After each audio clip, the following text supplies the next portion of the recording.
What is up, Z Fighters? It's Manga Adventures, and this What If has finally made it into the realm of Super. Hopefully you've enjoyed the Z portion, and if you made it this far, keep that energy as we head into Battle of Gods onward. Don't forget to like, comment, and subscribe. It's thanks to all of you that I got to 9,000 subs. Thank you so much. You guys are awesome. But enough self-promotion, let's hop right into the video. 4 years have passed since the Z Fighters have prevented the arrival of Buu. Goku, Goten, Vegeta, and Trunks have all trained together constantly to surpass themselves. While they were doing that, Gohan was not only studying to become a scholar, but married Videl. He was liked by her father Hercule so much he gave the Sun family money so Goku and Goten can continue training. Gohan felt this was the only thing he could do to support his family, seeing as he isn't a fighter, though deep down, he not only feels like he failed his father, who trusted him with protecting the earth in case anything happened to him, but also feels like he shoved all of that burden onto his little brother like a coward. While Gohan thought this, Beerus was thinking of the Super Saiyan God as he fights weaker warriors throughout the universe. He asks Whis if he knows where the Super Saiyan God is at, and while the angel does not know, he does know of the Super Saiyan who defeated Frieza, Son Goku. Wanting to meet the person who beat Frieza, something he didn't think was possible, he heads for Earth since Goku and the gang are all there at Bulma's party. Now, many people think just because Buu isn't there to take the pudding means there isn't going to be a fight. These people forget that Goku enjoys fighting. So getting a warning from King Kai and Vegeta telling him not to because he is so strong will only want to make Goku fight even more. Beerus accepts this challenge and Goku revs up to Super Saiyan 3. He lets out a flurry of blows only for an unimpressed Beerus to block each one effortlessly. Bored of this fight, he's about to knock Goku out with a quick chop to the neck, only for him to instead be met with a kick to the face by Ultimate Goten. With a smile, Goku gets back up and begins fighting alongside his son.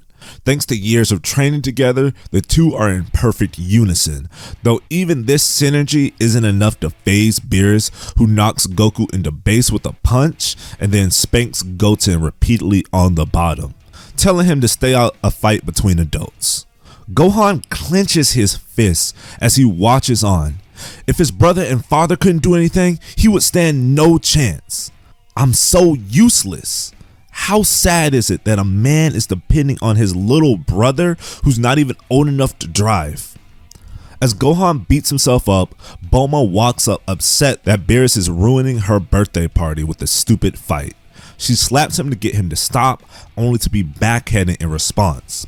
This causes Vegeta and Trunks to explode in rage, the prince outputting a power way beyond his usual Super Saiyan 3. The two then each stand on the opposite side of Beerus as they each launch a final flash in unison.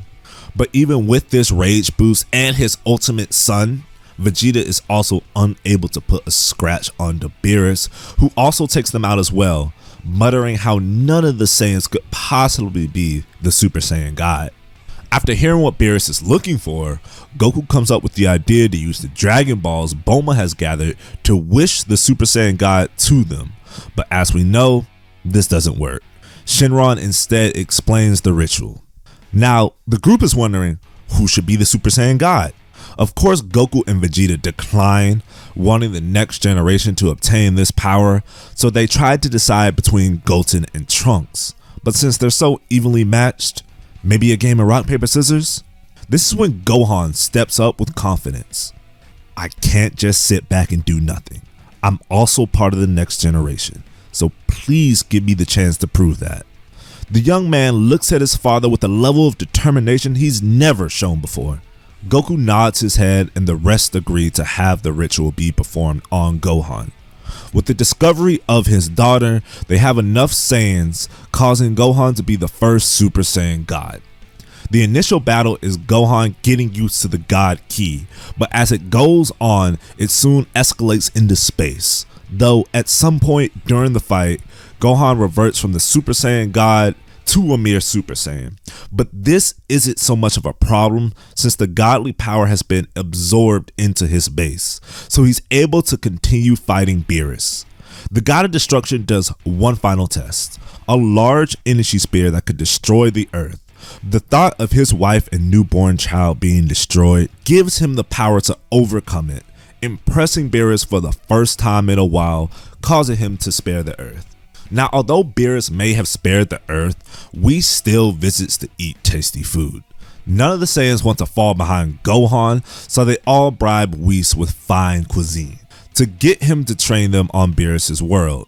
Everyone, that is, except Gohan, who not only wants to stay close to his newborn child, but is confident in his power. While the four train under Whis to obtain God Ki, Frieza is revived with the Dragon Balls and goes off to train for 4 months, returning to Earth when he's done with his army. But things go slightly different.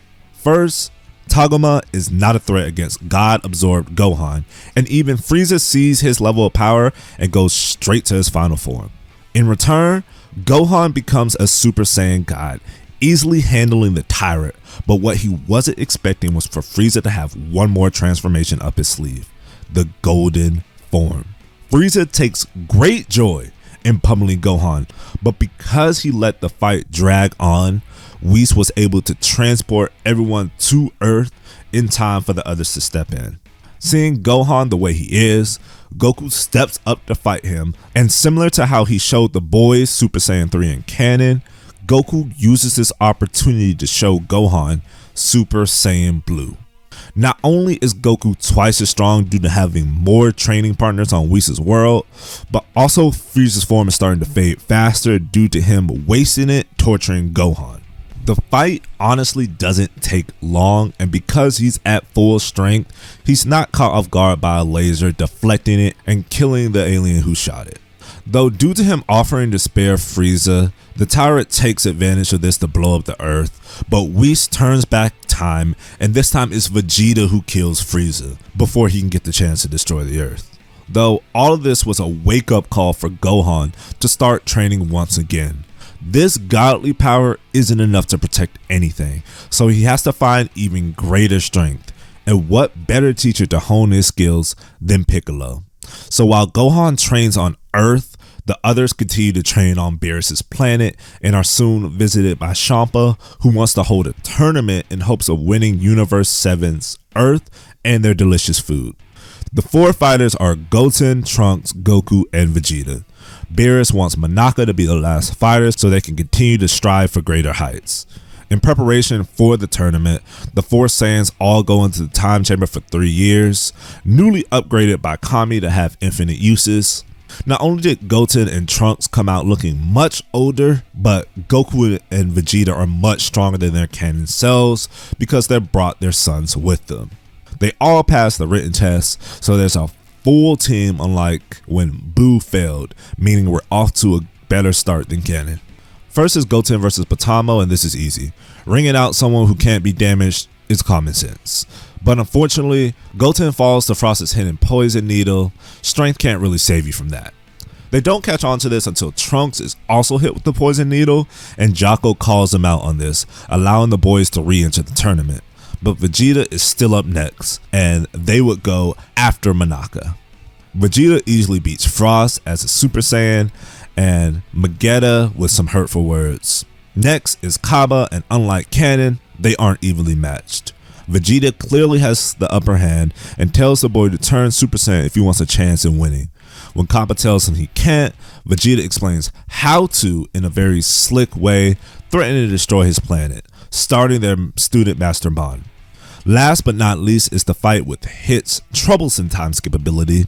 Even though Vegeta is stronger, it still isn't enough to overcome this. So next up is Goku, who figures out Hit's time skip, and after doing so, goes Super Saiyan Blue. Though even this boost in power isn't enough for Hit, who is also growing during this fight. Hence, Goku kicks things up to Kaioken times 5. Since he's stronger, no need to go all the way to times 10 and risk destroying his body.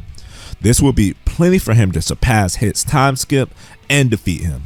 Like I explained, Goku could have gone all the way to times 10, so he was holding back, similar to Hit, who was held back by the no-kill rule, so he calls it even. Zeno arrives saying he enjoyed the tournament, and Goku brings up the idea of making another one with all the universes, to which Goten and Trunks agree, embarrassed that they lost so easily because they let their guard down. Taking a break from the main timeline, let's jump to an alternate one following future Gohan and Trunks. The peaceful timeline they worked so hard to protect is being destroyed by an enemy who looks just like Goku, wanting to know where the Supreme Kai is. Since Zamasu couldn't find a timeline where Shin was dead, he instead settled for one without Goku. At first, Gohan was hesitant to attack someone who looked like his father and pleads with him, trying to understand what's going on, only for him to be beaten and the lives of innocent people lost because of his hesitation. Seeing what Black has done causes the gripe of fighting to disappear, knowing his father would never do such a thing. Though someone else also reminds him of this fact. While he was healing from the initial Black encounter, a woman around his age named Videl comes up, furious that the so-called hero of the world could let something like this happen, calling him out for his hesitation in battle. He apologized for letting the atrocities happen, but promises he will defeat Black. But the woman isn't having it. She proclaims she'll be the one to defeat Black, since Gohan isn't cut out for the job, before walking off. Gohan is at a loss, having never met someone as aggressive as her, but he can't dwell on this for long, needing to focus on his rematch with Black. Round 2 happens as soon as Gohan is healed up, but even with the ultimate transformation, the two half Saiyans wouldn't be a match for the God-absorbed Goku. As they are about to be defeated for a second time, a bullet hits Black in the head. When he looks down to see who it was, it's none other than Videl. Annoyed that this pesky mortal is getting in the way, he aims a ki blast at her only for Gohan to jump in front of it, taking the attack himself. Thankfully, Trunks manages to escape with his injured master, but more innocent people are lost in this process. Videl once again visits Gohan in the hospital, angry that he got in the way of a blast intended for her when nobody told him to. Gohan grabs her hand, telling Videl with a determined look in his eye that he will protect the people of this world and nobody else would die a senseless death. This actually causes her to get flustered, saying she'll protect herself, so he better teach her how to fly and shoot those lasers. Gohan laughs, saying he isn't shooting lasers, he's using ki, and he'd be happy to teach her since he's stuck in bed anyway. This would start their relationship that would quickly turn romantic in nature. This would happen between Gohan's resting periods between facing Black, and while at first he was no match, they soon adapt much quicker than the canon future Trunks. Because as we've seen, Gohan training in canon with his ultimate power was able to rival Super Saiyan Blue Goku before the Tournament of Power. To survive this massive jump, Goku Black would need to become Rose much sooner. But even with him becoming Rose, it would not be enough to put down two Ultimate Warriors who want nothing more to protect this peaceful world. This will also mean the future isn't as ravaged. One would be focused on fighting Black and the other mainly focused on protecting the others and only providing support when no one else is in danger. Not making much progress with his Zero Mortal plan would not only piss off Goku Black, but also Zamasu, who steps in to help, seeing as it is a 2v1 he can't handle. It would be Goku Black versus Gohan and Zamasu versus Trunks. Of course, Trunks has the upper hand in power, but he is unable to kill the Immortal who is serving as a distraction, so Black can defeat Gohan while he's by himself. But what he wasn't expecting was that before this battle, he had discovered that Videl was pregnant with their child. This drive to protect the people he cared about gave him a new level of strength, which was able to push Black to the edge. And because Black was beaten and Zamasu was getting tired of being thrown around like a rag doll by Trunks, the two agreed to fuse into one warrior with the Patara earrings. This unfortunately seems like an impossible foe to face. They have no way to close this gap in power, and as all hope seems lost, thinking their only chance is to use the time machine and ask Goku for help, here comes Beerus, accompanied by Shin. Happy to see the old friend, he tells them he came as fast when he sensed God Ki. And after seeing Gohan and Trunks get beaten around and hearing that Goku Black was looking for him, he immediately went to Beerus. Trunks explains that Zamasu is immortal and Beerus has a way of dealing with individuals such as this. He easily overpowers the fusion, waiting for the right opening to reseal him in the Z-Sword carried by Trunks. With the threat over, the group celebrates. The God of Destruction absolutely loves Earth's food. He then admits he's been watching the fight and is happy to see the strength of these two mortals, excited to maybe fight them, hoping they could be the rivals that replace the Super Saiyan God dream that failed to come true. Whis offers to train them in preparation for this upcoming battle, and the two gladly accept, hoping this time for sure they'll become strong enough to protect their future. Back in the main timeline, Goten is still beating himself up over his performance in the Universe 6 tournament and is eager to prove himself once again. When he tells his dad about this, Goku tells him not to worry and pushes the go to side of the Zeno button given to him during the Future Trunks arc, similar to canon. This was a subplot that had nothing to do with the Future Trunks arc itself, so even if there's no time travel, this would still happen. He will remind a bored Zeno of hosting a tournament just in time while he was pondering randomly destroying some universes. Of course, there needs to be an exposition match so they can get all the kinks out of the rules. Universe 7 volunteers against Universe 9's Trio de Danger. The three that will participate are Goku, Goten, and Gohan. The first fight is Goten versus Basil, which is very easy for the boy. Even when Basil used his powered up drug, he could not withstand an onslaught from Ultimate Goten, who finished the fight with a Kamehameha. The second fight of Gohan versus Lavender may start out the same as canon, with Gohan fighting the wolf in base and being blinded by his ability, but instead of going regular Super Saiyan, he shows off the results of his training with Piccolo, revealing Super Saiyan Blue. This boost easily overpowers Lavender before he can succumb to the poison, thus winning the fight. All the gods are impressed by Gohan's blue power, comparing it to that of a god. Last is Goku versus Bergamo, and from this point on, everything goes like canon. Goku wins, Toppo challenges him, and then tells him of Jiren. The group then goes off to recruit members. The only difference is instead of 17 and 18, they get Goten and Trunks, with the final members still being Frieza. On to the Tournament of Power. I'm not covering everything since it's the same as canon, including Goku getting Ultra Instinct from the Spirit Bomb. So I'm mainly going to cover Goten and Trunks, who, just like the others, go off to fight on their own. The two boys were key factors in eliminating Universe's two strongest fighters. Trunks' love for his newly born little sister and his family gives him the power to overcome their leader, though the two don't stop their momentum, knocking out Universe's force, sneakiest fighters, with strategies, feeling like they've learned from the Frost situation. Next up is Universe's 3's Annie Laza, who is very close to knocking out Goten, but Trunks saves him, pushing him back onto the ring at the cost of his elimination, telling the boy to fight for the both of them. Goten takes this to heart. With the support of the remainder of Universe 7, he blitzes Annie Laza, defeating the gigantic foe, saying he's now fighting on behalf of two people. Another notable change outside of Goten and Trunks is Gohan does not need to sacrifice himself against Dispo. When Frieza puts him in the cage to limit their movement, Gohan still has one more trick up his sleeve, taught to him by his master Piccolo, the Kaioken. Though unlike Goku at this point, he can't go as high, only to ×10, but that's still enough to beat Dispo, ringing him out. So with this, the entire Son family is still in the ring against Jiren, the last remaining fighter.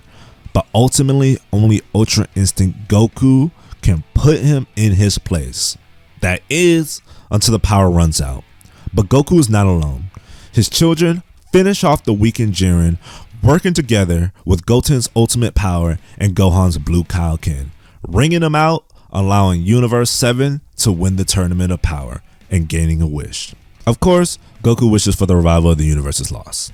Finally, it's the Broly movie, which would happen the exact same with the exception of Goku teleporting to Piccolo to perform the fusion.